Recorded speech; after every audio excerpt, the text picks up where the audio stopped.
kami ng Alitap-Tap today. Higatayin na naman namin sila kaya Otto. Saka syempre sila Emmanuel Lim. Doon na tayo sa Karancho. Kasi kay Otto yung Karancho na yan. Puro may mga ano siya eh. May mga iba't iba siyang hayop. Yan, may hayop siya ng ganda, hayop ng gwapo, ganun. Marami siyang kabayo. Yan, ito. Ito tayo dyan sa bahay. Ito yung show, ano nila. Ito yung ano ni Otto. Studio ni Otto. Mamaya papakita natin nga. Mamaya maglalakad kasi kami rito eh. Yan. Mami, dito, uso ang barter dito. Barter trading dito. Kunyari, goods, mga ano, mga top. Mga old style. Yun. Yes. Another goods. Yes. Siya monetary. Yes. Pero hindi mami, ginagawa lang to sa mga kakilala, hindi pang lahatan. 'Di ba? Kasi mamaya mag-expect sila, kala ko naman bahala nito. Kala ko tubig na. No, kala mo? Ako rin kala ko tubig na. Yan, hindi mo pwedeng ganoon kasi hindi naman panlahatan 'yon. Yes, dito bahay nila Kuya Bobby. Yan, yun sa The Woods. Yan, diyan yung bahay nila. Tapos bahay to nila Jigger Cruz. Yan. One of the sobrang mga one of the ano natin, artist natin na sobrang lalaki ng pangalan. So dito kami sa bahay nila kay Otto. Yung alam mo yung parang papasok na lang kami. Wala na kaming chat sa kanila kung i-chat ba namin siya na, "Kuya, pasok kami." Parang gano'n, wala na. Basta pasok lang kami. Ayan. Dito na kami sa farm. Siyempre maraming salamat nga po pala sa Julian Skin Sunscreen saka kay Luminox. Ayan. Dito bahay ni Kuya Otto. This is Kuya Otto, one of the greatest artists. Yan, isa sa mga favorite naming artist ng aking asawa. With the hugis bigas na asawa ko na salamat. House MD. Ay, salbay na naman ginawa. Oo nga, no? Pangalan ng PB. Ba't TV? Pampangas Best. TV Pampangas. Skinless longganisa. Ang laki niya, no? Laki na. Ay, Basta nahihiwalay talaga ang malalakihan, kuya. talaga? Nahihiwalay sila. Ang ganda naman nito. Ayan, oh. Ang ganda naman po yan. Oh, yung ko. Grabe naman po yan. Pang show. Mga pang show yan. Grabe naman po. Oh. Ganda nito, mami, oh. Oh. Eh, commission yan. Galing. Ito ang munting tahanan ng Kuya Otto namin. Ang anak niyan puro artist din. Yan. Di ba? Oh. Hindi. Ang ganda naman, ganda nito. Nakita ko na 'to eh. A few moments later. So yun, kakain muna kami. Tapos mamaya papakain. Ang ganda naman ang asawa ko, para kang diwata rito sa ano.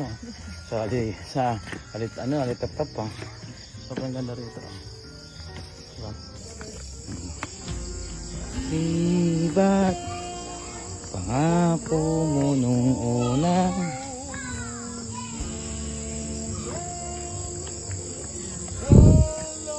Ganda naman ang asawa ko, parang diwata rito pala.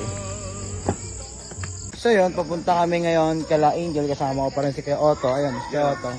Yan, isa sa pinaka the best na painter dito sa Alitap-Tap. Napakakunti po ng kliyente nito, sobra. Saan ito? Sobrang dilim nga kasi dito, ha? Ayun, so may ilaw na nga. Kanina wala, kailangan pa rin ng ilaw hanggang ngayon. Ay, ang ganda, may bago. Ang ganda, papakita ko sa inyo, ang ganda rito. Ganda naman nito. Oh. Hatay. Si Kuya Otto, sobrang solid niyan. Wala akong masabi sa taong yan. Napakagaling.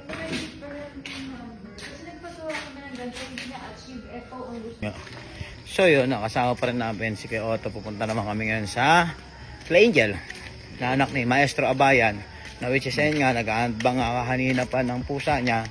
Hindi pa namin binitbit. Kaya ganito po yung magiging kita mo sa mukha kong ganito. Medyo masakit po kasi yung paa sa tuhod ko.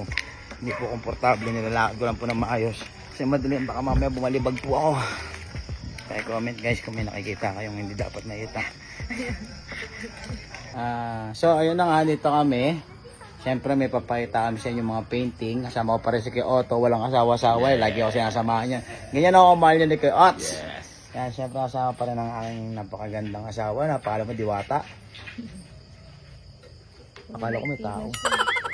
So, yan dito kami. Papakilala ko sa inyo ang pinakamagaling na artist na to. Alam mo ba ako na hindi ko alam ba't na-intriga ako sa mga gawa na ito, sa artworks na ito. Sobrang galing kasi. Natuwa ako sa kanya sa portrait. Natuwa ako, promise. Tingnan mo, ayan oh. Ito. Kulay oh. Tatalungin natin kasi ito eh. Ari ko sa pa. Ito malubak na eh. Boom! Yeah. Boom! Okay, sige. Kuya, kasi gusto ko syempre makita nila. Tapos, explain mo lang kung ano yung painting na to. Pakilala ka muna. Ako si Emmanuel Nim. Inim for short. Ang painting ito kasama sa series nung previous yung latest solo exhibition ko sa Gallery Waimiga Mall. Pag-upugay sa Mother Nature. Yung Ang series na galing, yan. di ba? Di ba? Sobrang galing nito, sobrang sabi ko sa inyo. Napakaganda sa lahat ng mga gustong bumili, sa lahat. Pwede nyo kindly check na lang yung mga pages nila. Yan, sobrang ganda na ito. As in. Pero hindi pa tagtatapusan niya, may isa niya papakita. Bago yan, Pap. Oo, kasama to dun sa solo show. Okay. Ganda. Ano ba yan? Ito. Ganda. Ayun! Wala na. Ayun na. Ganda. Yeah. Yes! So yun, pawis na nga. Ngayon lakad pa ulit. Kasama na si Kuya Nim yan. Emmanuel Nim yan. Ayan, abangan niyo po yung mga painting. Mami, ang puti-puti mo talaga! Lutang na lutang ka. Kahit sa dilim, umiilaw pa rin. Oo. Siyempre, kasama pa rin si Kuya Otto. Yan. Kaya saan tayo pupunta ngayon? Kay Master Orly Ipon. Oo. Taga saan si Master Orly Ipon? Taga Cebu. Taga Cebu. Si Pero Tim. ngayon, si taga Taga CDO. Cagayan de Oro. Nasa-south sila. Ngayon, pa-north na sila.